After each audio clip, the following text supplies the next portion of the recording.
Hi. So today we're going to be talking about how to make a strong acid. That is, how do you stabilize the conjugate base of an acid? And remember, the important feature of a strong acid is the stability, or how stabilized that anion is. So the first thing you want to think about is put the electrons onto elements that are okay with them. And you'll notice I'll anthropomorphize things from time to time, and I think that that's okay. It's built into the language of organic chemistry. So how do you know if an element is okay with electrons? And what we look to is you put electrons on electronegative atoms. Similarly, you can also put electrons on bigger atoms that can delocalize and spread the charge. So if we look to the periodic table up in the top here, so elements or atoms become more acidic typically as you move from left to right, and similarly they actually become more acidic as you go from top to bottom. So that is to say that HF, hydrofluoric acid, is less acidic than HBr. Br is significantly larger and more able to delocalize the negative charge than fluoride or than fluorine. And we'll look at some other examples of differences in pKa in the next couple of slides. So another thing that we look at is the idea that spreading the negative charge around is good. So we saw that in the case of the larger elements, but if a molecule is able to resonate, that is going to delocalize the negative charge, and that is going to be a stabilizing feature. There are also a couple of other effects to look at that are inductive effects. So if you have an electronegative atom that is drawing electron density away, and we'll look at that, or Coulombic effects. And so those are not as frequently seen in sophomore organic chemistry, but we can talk about those too in class if you would like. So let's look at some examples of some molecules and try to figure out which one's most acidic. And I'll point out when you're looking at them just in their neutral form, it might be a bit of a challenge to recognize. So what you end up doing is you look at the conjugate base. So you look at deprotonated methane, deprotonated ammonia, and deprotonated water.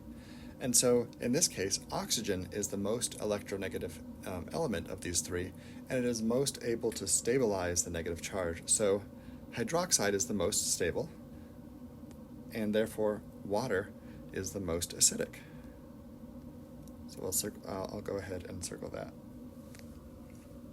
Let's look at some other molecules. So again, we have HF, HCl, HBr.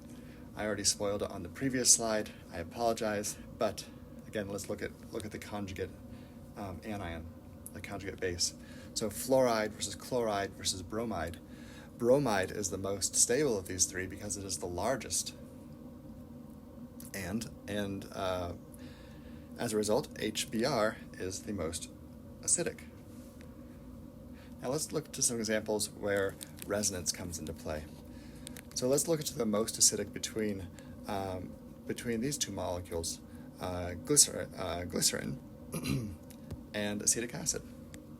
Well, a little hint is that acetic acid has acid in the name, so that might give it away, but let's look at why it gives it away. So if you were to draw the anion of glycerin and the anion of acetic acid, you would see that the anion of glycerin does not have the ability to resonate because there's a proton, there's an sp3 center here, so that breaks the ability to resonate. Whereas the conjugate base of acetic acid has this anion which is able to delocalize onto the other oxygen atom, and so you're spreading out the negative charge across two oxygen atoms, and they're both electronegative. That's good. Let's look at these three molecules here, where I've replaced some oxygen atoms for carbon atoms. And again, we look to the conjugate bases of these, and all three of these have the ability to resonate. And so let's look at the resonance forms. So the compound on the far left resonates, and it has, you put a negative charge on carbon or a negative charge on carbon. Neither of those are great. In the case in the middle, when you deprotonate acetone, you have a negative charge on this carbon, but you can delocalize it onto the oxygen atom. So that means that acetone is more acidic. But now when we compare that to acetic acid, we are able to, again, delocalize this negative charge onto both oxygens, as I showed before. And so 2 oxygens is better than an oxygen and a carbon. And as a result,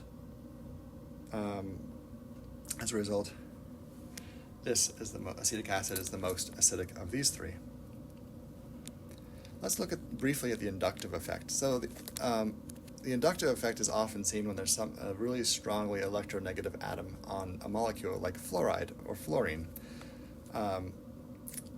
And so pretty much the more electronegative atoms you have on a molecule, the better. And we can look at the conjugate bases of these acids.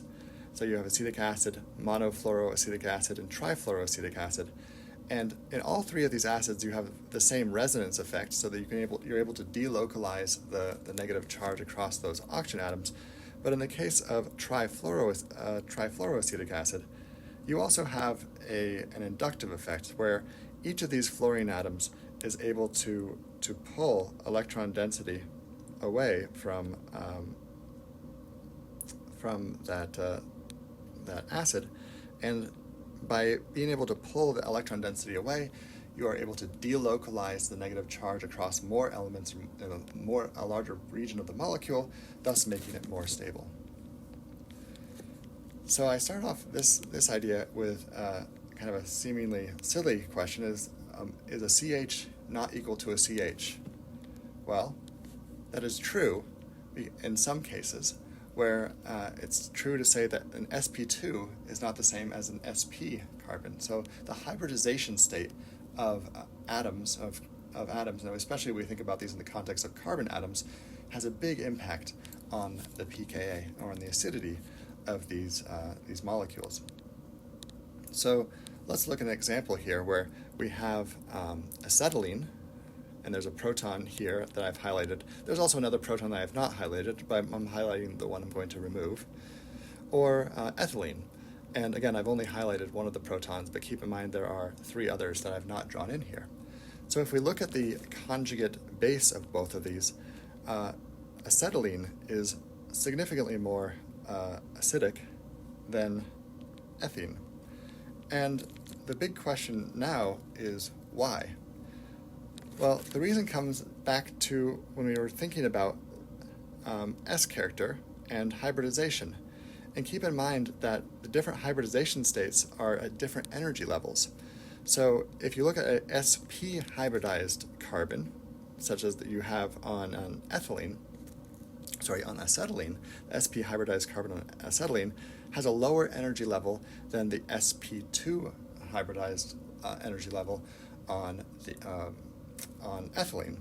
And so if you're putting electrons into a lower energy orbital, that is more stable.